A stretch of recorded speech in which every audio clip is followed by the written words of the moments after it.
All right, so welcome to chapter 26. We are going to talk about phylogenies and the tree of life. Now let's talk about the tree or a phylogeny. Really, they're equivalent. So this represents a phylogeny, which includes groups of species or individual taxa, A, B, C, D, and E. So if we look at this, we can use this, the analogy of a tree, to describe a phylogeny. So if we look at this, we have a root, just like any tree would have, and that would be basically the, of course it's the root, it's basically the start of the tree. So this is where the most recent common ancestor of all of the organisms or species or taxa that belong on the tree. Now, at the points where we can see the yellow dots, these represent most recent common ancestors. And this is a point where there's what's called a divergence. So basically this lineage, each line is called a lineage. This lineage diverged, so it's separated at some point. So it's separated into two groups. We have the group that includes E, and then we have the major group that includes A, B, C, and D. If we look at this one right here, there's another yellow line, but or a yellow dot, so you can put a yellow dot here and here as well. And each of those represent the most recent common ancestor of the groups that follow it. So here, this one represents the most recent common ancestor of A and B. This right here represents the most recent common ancestor of C and D. And this one back here represents the most recent common ancestor of all of them, A, B, C, and D. So all the ancestors, based on the way this tree is oriented, are to the left. And then progressing to the right, we have evolution occurring until we have the present-day species represented to the right. And this could represent the most recent species, or it could just represent groups of organisms, which include many species. Now let's look at how we investigate the tree of life and what it can tell us. So phylogenies can tell us, of course, the evolutionary history of a group of related species or just the species itself. It can also tell us whether this organism shown in the picture is a snake or a lizard. So based on what you are viewing right now, just looking at this, what do you think it is? So we're going to come back to this and consider it, right? So go ahead and think about that, and we're going to revisit this in just a moment. Now, the area of science which deals with the classification and the determination of the evolutionary relationships of organisms is called systematics. So it's a discipline in science that actually is involved in creating phylogenies or developing phylogenies. It's called systematics. Now let's look at this tree right here. So if we look at this tree, we've got an ancestor of all the organisms that are on the tree. And this would be this represents the ancestral lizard. And the ancestral lizard is assumed to have limbs because the first organism that evolved from it is geckos, which have limbs. But then we have some related organisms. We have snakes, iguanas, monitor lizards, and glass lizards. All of these are related and they belong, or basically they evolved from the ancestral lizard, but some of them lost their limbs. So we have the snakes, and we have the glass lizards. They do not have limbs. But looking at and basically adding all the data that contribute to the development of this phylogeny, this is the suggested phylogeny for it. But then what we have is we have organisms that evolved first that had lizards or had limbs just like the ancestor. But then we have snakes that evolved next, which do not have limbs, and then we have other organisms that evolved that do have limbs, and then the loss of limbs occurred again. So limbs were lost two separate times. They're independent of one another, because if they were dependent on one another, we would basically have loss of limbs here right? And then everything after that would have to have no limbs for it to make sense. But that's not the case. So this is called convergent evolution. And basically these organisms, the snakes and the glass lizards, they converge, right? So they're brought together by a similar characteristic. And this similar characteristic is the loss of limbs or lack of limbs. But they're not closely related. If you put them together, so you could put snakes and lizards together in the same group because let's say they appear the same, but that's not going to be the most accurate representation of their evolutionary relationships looking at other types of data. So this, looking at the fact that they have no limbs, this is a morphological trait.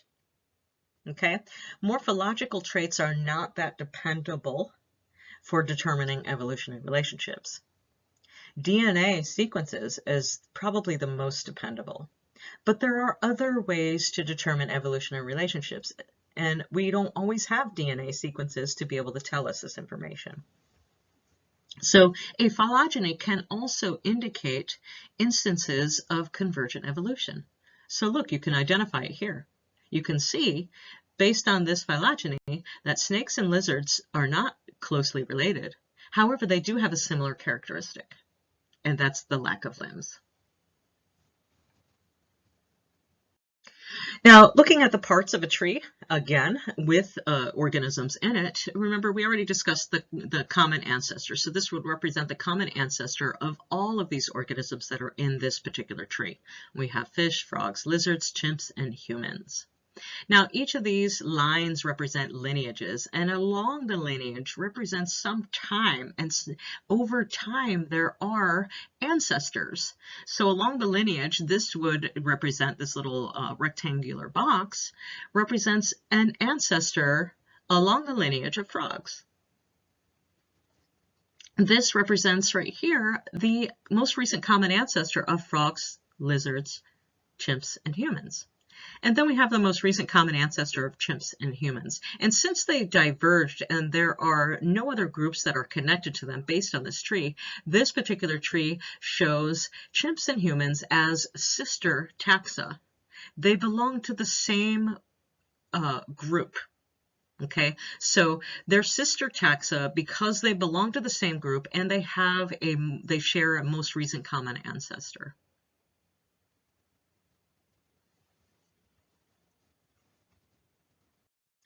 Now let's look at a couple different trees. They're not always shown in, the horizontal view. So from left to right, left being the ancestor, right being the most recent species.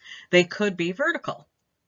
So the bottom would be like a tree. So it would be where the root is. So that would be the common ancestor of all the organisms. So this represents the same tree. However, it is drawn vertically. So this would be more like a tree, right? Standing upright. And then sometimes they are diagonal. Both of these show the same evolutionary relationships. However, they're just displayed differently. So there's different ways to show or display or draw the phylogenies. Now let's look at this one. This one does not have branches that are the same length. So this is a phylogenetic tree that does not have branch lengths that stop at the same point. So basically, they're proportional to the amount of evolution that has occurred. So the longer the line, the more evolution or the more change has occurred. So there's the more changes, more ancestors along this lineage that there are. So you can see the most common ancestor of all of these, so this would be the root, and that divergence right there, that would be the most recent common ancestor, and this would be the most recent common ancestor of all of these organisms, from Drosophila to mouse and humans. However, some of them evolved a little bit more rapidly, or evolved a little bit more. So the length of in this case, the length of the tree branch represents the amount of evolution or the amount of changes that have occurred since the divergence. So you can see mouse and humans have not undergone as much change as all of the other organisms ultimately. And this particular tree happens to show mouse and humans as sister species. So you can see they share a most recent common ancestor. Now, subtrees are basically, you can date organisms or the time of divergence. So you're going to need some sort of fossil data of this. So you need some ability to determine these dates. So of course, where the root is going to be the oldest point, and then of course present would be all the way to the right. So you can see the lengths of the branches vary as well. However, they end at the same point, and it's not really showing the amount of change. It's just, this is just a way to identify the time since divergence. So look, we can see that humans and mice diverged probably about 75 millions of years ago. Zebra fish diverged from all of this group right here. So we can see the point of divergence right here. So we've got the zebrafish, and then we've got this large group right here. The time at this divergence was about 400 million, maybe a little bit more than 400 million years ago. So here you can tell the time since the groups of organisms diverged. Now, let's talk about what we can and cannot learn from additional things we can and cannot learn from phylogenetic trees. So I've already told you a few things that we can identify.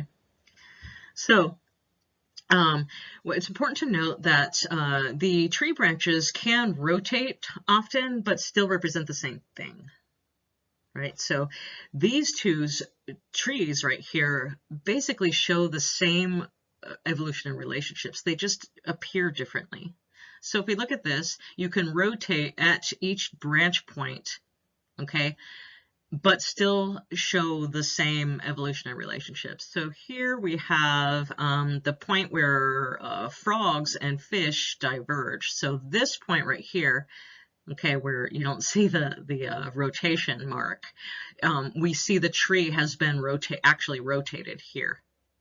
Now again, they represent the same thing. So we have the root right here. This is the root. This is the most common ancestor of all of these organisms. Fish diverged first. So those are the ones that branched off first. Okay, that's still shown here. So we have that divergence. It's still shown here. And then we have this point right here, which includes all this group of frogs, lizards, chimps, and humans. Look, we've got this point right here. Frogs, lizards, chimps, and humans. This one is rotated as well. Okay, so you can rotate at each of these divergence points, but still represent the same evolutionary relationships. Now, let's talk about shared characters. So it's characters and traits, okay, that are used to actually build a phylogenetic tree. Now, what's called homologous characters or homologous traits. These are the traits that are most important in developing a phylogenetic tree. Okay, so these characters must be identified, and then they can be used to infer the evolutionary relationships and display them in a phylogenetic tree.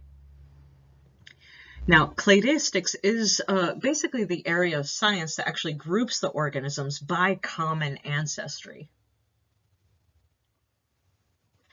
Now, a clade, okay, so clade related to cladistics. So a clade is actually a group of species that includes the ancestral species, which is the most recent common ancestor, and all of its descendants. Okay, so you have remember the branch points where the most recent common ancestor is, and all the branches that follow that are the descendants of that ancestor.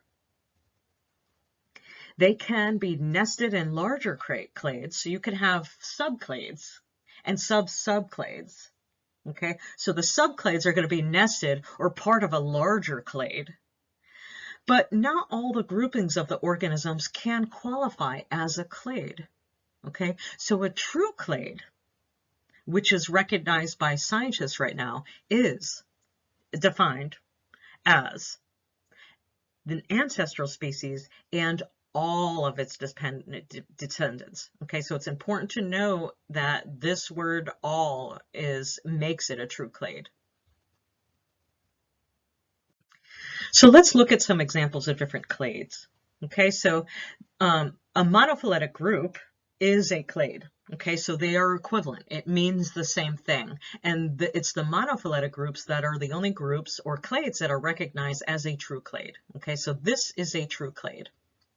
So a clade, remember, is an ancestor, where this number 1 is, and all of its descendants. Okay, so the answer is right here. Every branch that follows it is included in this group. So this blue highlighted group would represent a monophyletic group or a true clade. Now, the other two are examples of things that are not considered a true clade. Okay, these are other types of groups. They are not recognized by scientists as a clade in the area of cladistics. So here we have a paraphyletic group. So a paraphyletic group includes the most recent common ancestor of most of the descendants within the group, okay, but doesn't include all of the descendants in the group. Okay, so G shares a recent common ancestor, or the most recent common ancestor, with D, E, and F. However, this is the group that is being investigated. It is not considered a true clade because it's not including all of the descendants. G is excluded. Now, a polyphyletic clade is basically a clade that does not include the recent common ancestor of the group, and the group, the organisms that are being studied in the group belong to different clades. Okay, so 3 represents the most recent common ancestor of all A, B, C, and D, but D belongs to this group right here, and they each share a different recent common ancestor. So here, this would be the most recent common ancestor of A, B, C. However, we're including D in this group, and D actually belongs to another clade. So when you think about it, poly means multiple. Okay, so multiple groups or multiple clades. So here we're including organisms from 2 separate clades, and not including the most recent common ancestor, which would be the point of A, B, C, D all the way back here.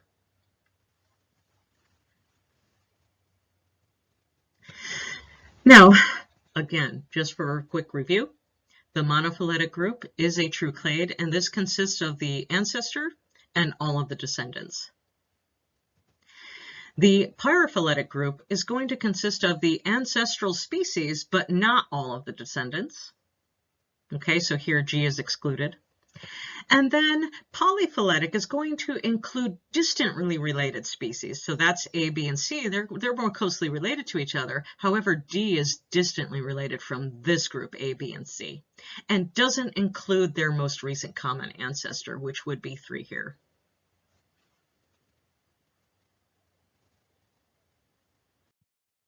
Now let's look at one with animals in it. Okay, so here we have the root, and then we have a divergence, and we have 2 major groups. So we've got this blue highlighted area. The blue highlighted area represents a paraphyletic group because it's a group that includes the most recent common ancestor of even-toed ungulates or other ones, hippopotamus, and cetaceans. However, the blue highlighted area only highlights the other even-toed ungulates and the hippopotamuses and the common ancestor. Okay, so that would be paraphyletic because it's excluding cetaceans. And then an example of a polyphyletic group would be, remember, it's a group that doesn't include the common ancestor of 2 distantly related organisms. So here, the cetaceans and the seals are very distantly related because they actually belong to 2 separate monophyletic groups.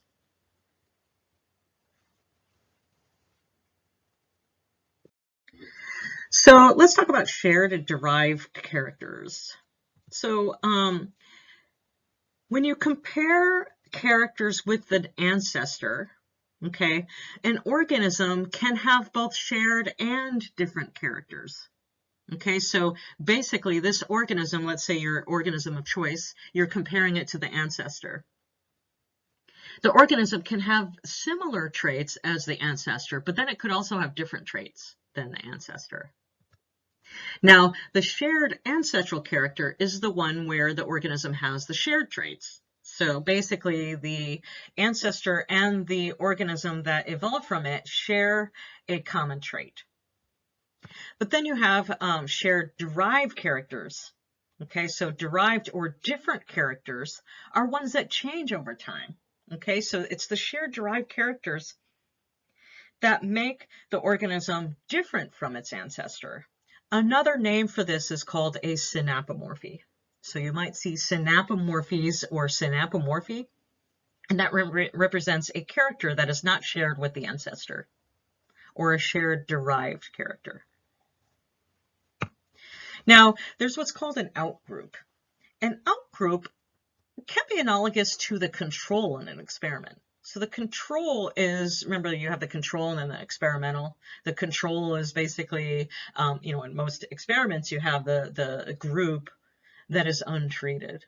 And then you have the experimental, that's the group that actually is manipulated or treated. Well, it's similar in creating a tree, except the outgroup is the organism that I diverged first, or that doesn't have any similar characteristics at all to your in-group. Okay, so then there's the in-group, which represents your experimental. So the in-group is the set of organisms or group of organisms or species that you're interested in determining the evolutionary relationship of.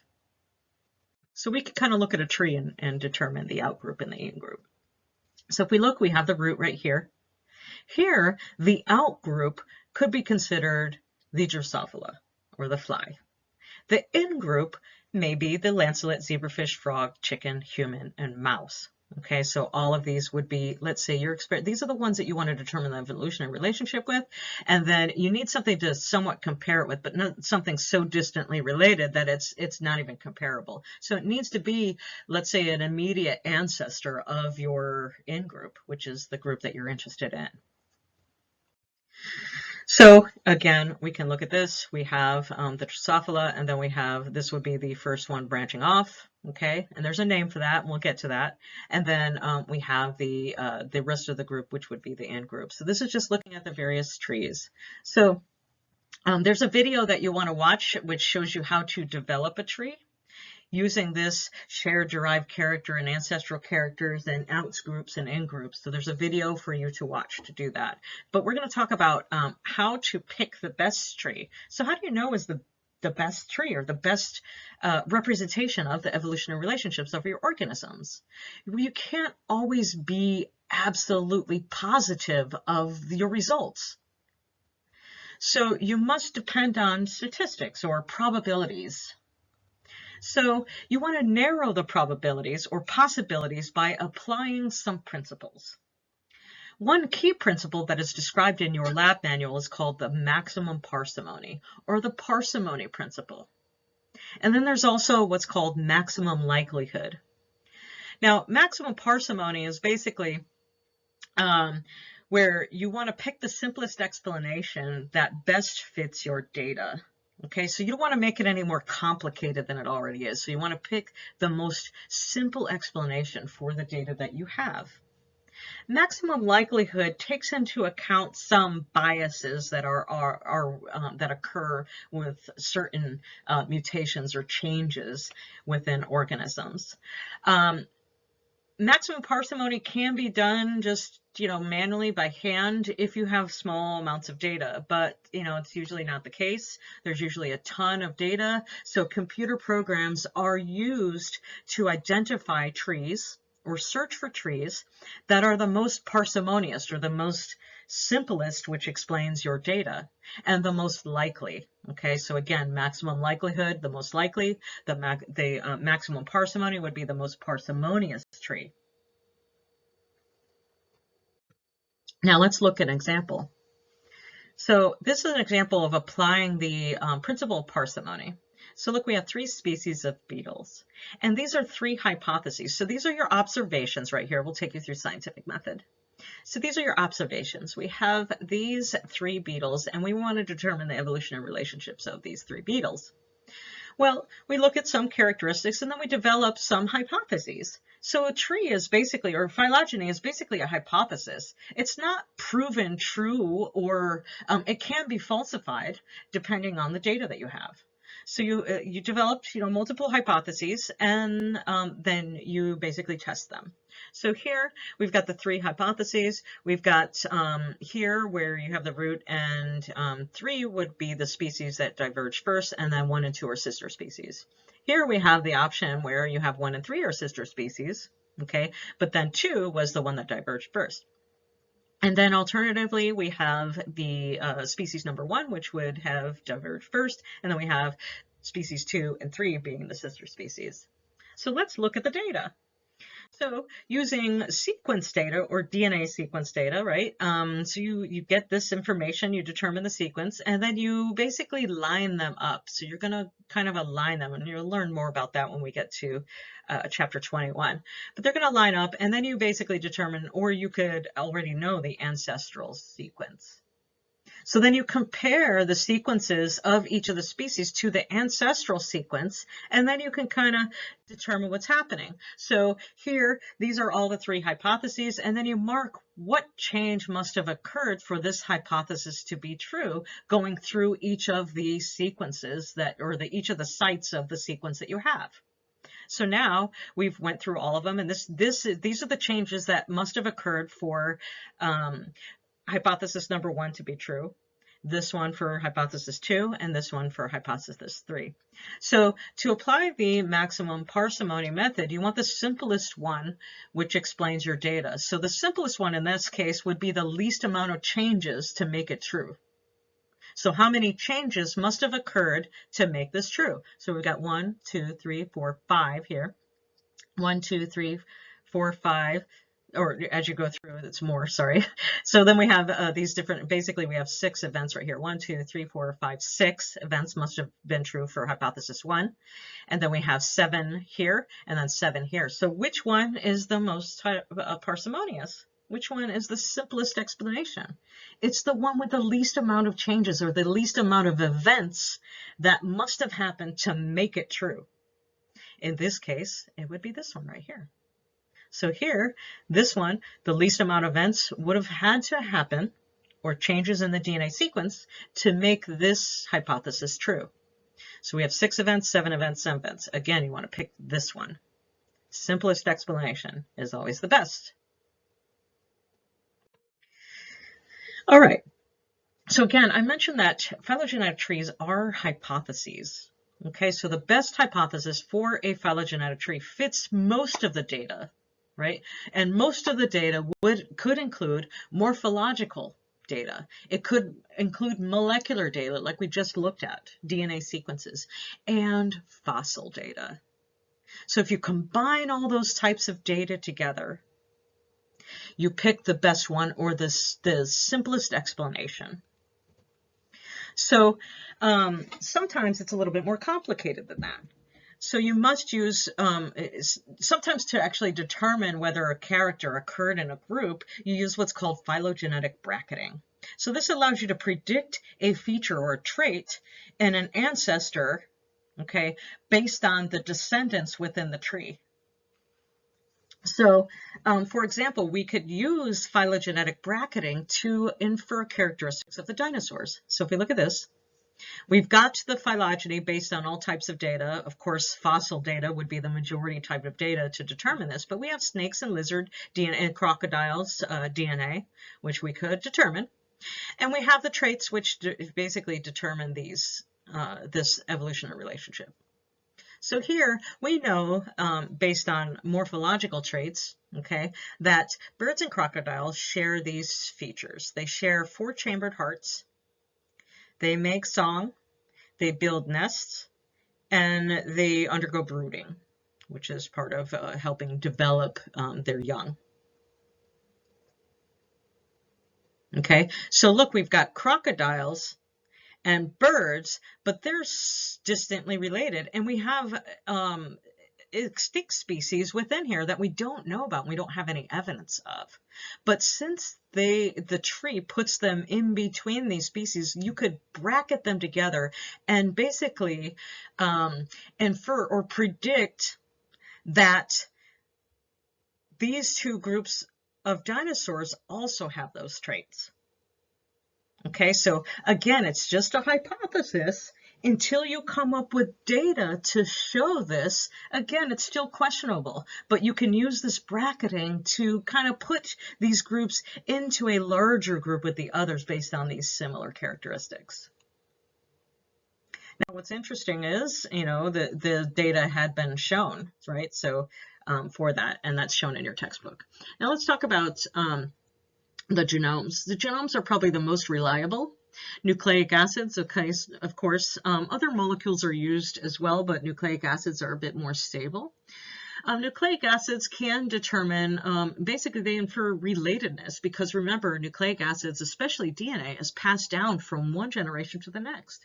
And again, this makes it very valuable.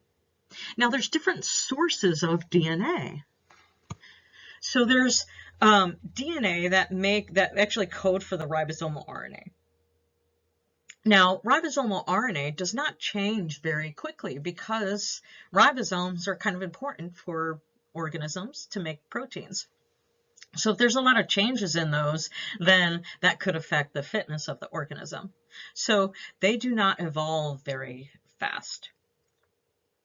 So since they do not evolve very fast, over time, there's not that many changes, so they're better for determining evolutionary relationships of those organisms that are more distantly related. So you want to use the ribosomal DNA, which actually codes for the ribosomal RNA, to investigate organisms or events that happened long ago. Now then there's what's called mitochondrial DNA. So in your mitochondrion, or in every mitochondrion, it's DNA. This changes very rapidly.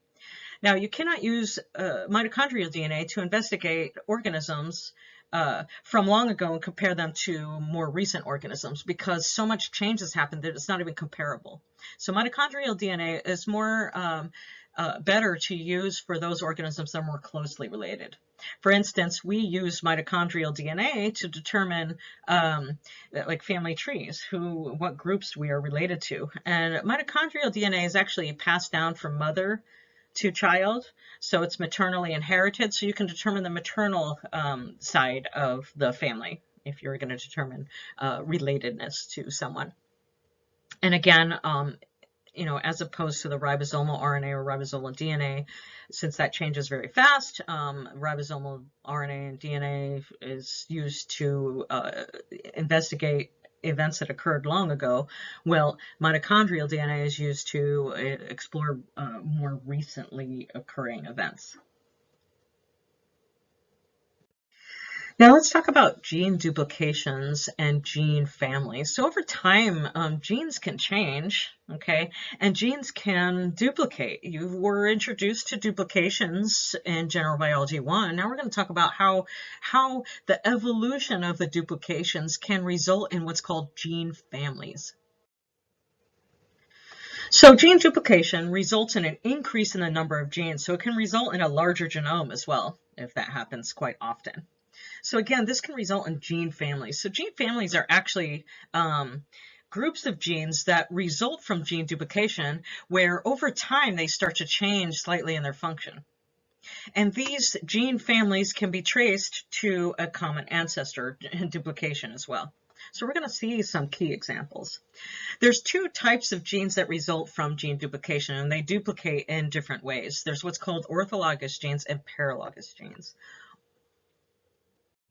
Now, orthologous genes are gene duplications which arise due to a speciation event. Okay, so speciation is basically the divergence of two organisms. So basically you have an original organism or an ancestral gene, which would be in the original organism or the ancestor. And then we have a speciation event.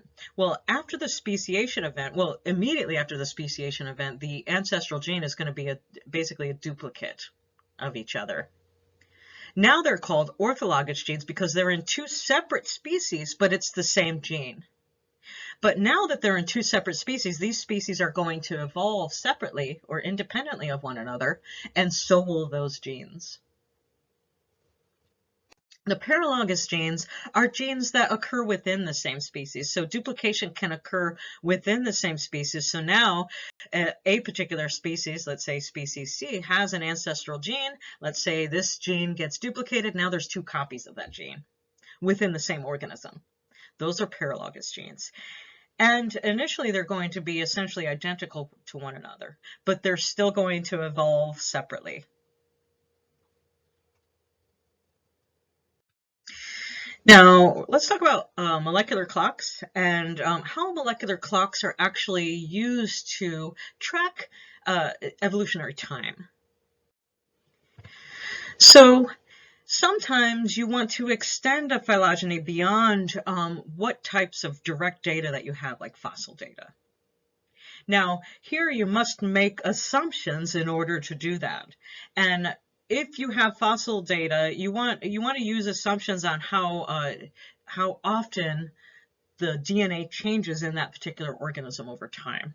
Okay, so you're going to assume this based on change or the rate of changes that occur within the organisms that you can investigate directly. So molecular clock allows you to make this assumption. So it uses constant rates of evolution in certain genes to estimate the time of a change, a particular change. So you can actually call it with a molecular standard curve. So you're going to use known rates of change in order to estimate rates of change or some evolutionary change in which you don't have direct data from. So you're going to draw a straight line. We're going to see an example of this. So molecular clocks are basically calibrated against the branches of dates that are known. Okay, so and then this is used, the fossil record is actually used to determine this. And then individual genes are going to kind of vary on how often they change or how clock-like they are. So it's always best to pick the right gene or use a combination of genes in order to build your molecular clock or your molecular standard curve. So here we have some data right here. We have divergence time in millions of years and the number of mutations that occur. So we can see increase in mutations, and we have almost a straight line. So you have a best fit line. And of course, the highlighted green dots were outliers, so you don't really include those. So it's just like building a standard curve. You might have been familiar with that when you took a chemistry course. So you have these known rates of change, okay, and it occurs at a regular rate, and you can draw a straight line through them. Now, this is the standard curve. Now we want to use the standard curve to either predict, you can extrapolate or interpolate. Okay, so extrapolate would be go beyond, okay, the future, okay, or interpolate, you could go backwards in time to determine the number of mutations based on this known rate of change. Okay, so this was actually done to date the origin of HIV when it entered into humans. So these are data that we have from the 1980s and a little bit beyond. Of course, we have more data now, but you can see it's all clustered together because we do not have data from way back, you know, when, right? So when we weren't detecting it. Now, if you looked at a close-up here, you could draw a straight line through this data. Now, it looks a little messy, but again, you can interpolate back to the axis right here and basically determine at what point it entered humans. Now, the further back you go from your actual data, the more unreliable it becomes. So this shaded area around the red line, so this represents that straight line, okay, which is determined by interpolating from the data that we have. But the further back you go, you have more percent error. Okay, so it widens, so the range widens as you go backwards. So I think it was actually determined, there's a couple different studies that had done this, and some more accurate than others. It was determined to have entered around 1910, I believe. So there are problems with molecular clocks, and you already saw that, right? So you're interpolating or you're extrapolating. So the further away you go from your actual data, the more unreliable it becomes. And another couple ones. So what if the gene that you use, you want to make sure you don't use a gene in which it affects the fitness of the organism, because that causes evolution. So that results in change. So it's not going to run smoothly. The clock is not going to work accurately if the mutations are not neutral, meaning that if it affects the fitness of the organism. You want a neutral gene because it's going to have a more constant rate of change. Then there's bias. Okay, so there are irregularities due to natural selection. Okay, so natural selection occurs at the organismal species level in general, right? So you're selecting for phenotypes. And some DNA changes are favored over other ones. Then there's uncertainty with the extrapolation and the interpolation. So I kind of already explained that. Okay, so again, you know, if you are going past the fossil data or whatever, you know, direct data that you have, then of course, the further away you go from that, the more uncertain it becomes. Now there's ways to fix this, okay? So to fix basically the bias and the effect on fitness, you want to use multiple genes or genes that evolve in different taxa together. So this will improve your estimates. And then there's really not much you can do as far as, you know, improving the uncertainty with the extrapolation or interpolation. If you have to go very far away from your actual data, again, it's going to be uncertain regardless of what type of genes you use.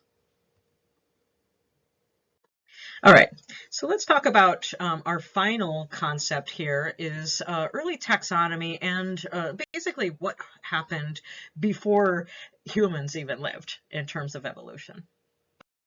Okay, so in terms of classification, we have the Linnaeus classification system. Okay, so this system is, right now we are on what's called the 3-domain system. So all organisms that are considered living belong to one of 3 domains. And the domains are the most broad or most inclusive categories. Okay, so as you go down here, it becomes increasingly inclusive of the groups. Starting at the very top, this is the least inclusive, so it's the most specific. So all living things belong to one of 3 domains, and that's domain bacteria, archaea, and domain eukarya. Now, this is an example showing the species, the panther, okay? So this shows the classification of panther, all the way from domain, kingdom, phylum, class, order, family, genus, and then species, which is, again, the most specific. So each of these represent taxonomic units, okay, at different levels. And there's a hierarchy here. Okay, so the lowest of the hierarchy or the most specific would be the species. The higher or most broad would be the highest of the hierarchy. At each level, it's still called a taxon because a taxon is just a general term for a group of organisms that have similar characteristics. Now, our understanding of the tree of life kind of continues to change. It's constantly changing as we get new data and new ways to investigate the data that we have. So early taxonomists, so remember I told you that we are currently on the 3-domain system. Well, early on, there was only 2 groups, plants and animals. So what about bacteria and protists? We didn't know they existed at some point. So now, once you find out new organisms, now we had the 5-kingdom system. Then we have kingdom Monera, which include the prokaryotes, which are the bacteria and archaea. And then we have the other kingdoms, which are the protista, the plantae, fungi, and animalia, which are all the eukaryotes. Now, again, we are on the 3-domain system. We have the domain bacteria and archaea, which used to be kingdom Monera, and these are the prokaryotes, and then we have the eukaryotes. Now, this new system is supported by data from many genomes that have been sequenced and all types of new data.